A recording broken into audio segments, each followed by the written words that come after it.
How's it going, guys? I hope you have a good week. Hope you had a good weekend, and you enjoy St. Patty's Day tomorrow. So, talking about this week with metacognition and argumentative tactics, or argumentation, I guess you can say. I didn't really get a chance to see much argumentation, but definitely some metacognition. This past week in genetics, we were talking about how our DNA is transcribed into pieces of RNA, and then from RNA how they are translated into actual protein structures.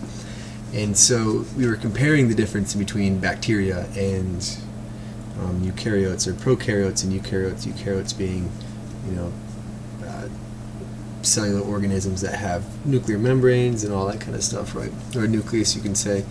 And so when we're looking at it, I was working with these two students, and they were really trying to come up with this comparison chart of the two, bacteria to, let's say, a single cell organism like a yeast, and you could really see, when I went down there to help them out, they were really trying to figure out how they were going to approach this problem by bringing in what they already knew. They hadn't really been writing anything down yet, but they were thinking about how they were going to approach it. And so I asked them, I said, so first of all, let's just pick some of the basic things that we know about the differences in between a cell, in a human versus cell in a bacteria, or bacteria cell, excuse me. And so it's really neat because you could really see that they were trying to pull this prior knowledge and really think about how they were going to construct this answer. And they ended up coming up with a really good construction of it, and it was nice.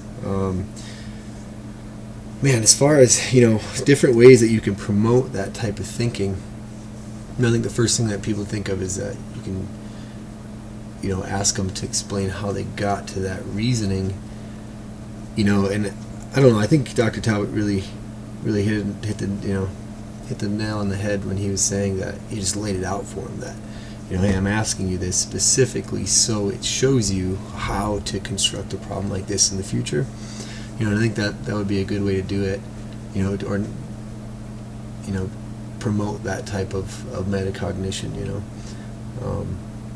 And I was thinking too, there's got to be other ways, and maybe Dr. Talbot, if you have other ways that you've come up with over the past, years that you've been teaching, it'd be really helpful. I'd really like to know some of those other ways to do that. Not only for the students, but for myself as well.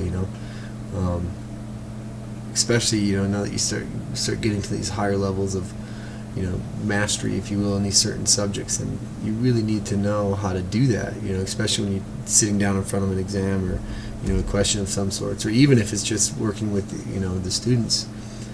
Sometimes you really have to think how you're going to approach some these topics that we're covering, because sometimes they're not easy. So if you have some insight into that, I'd really appreciate that.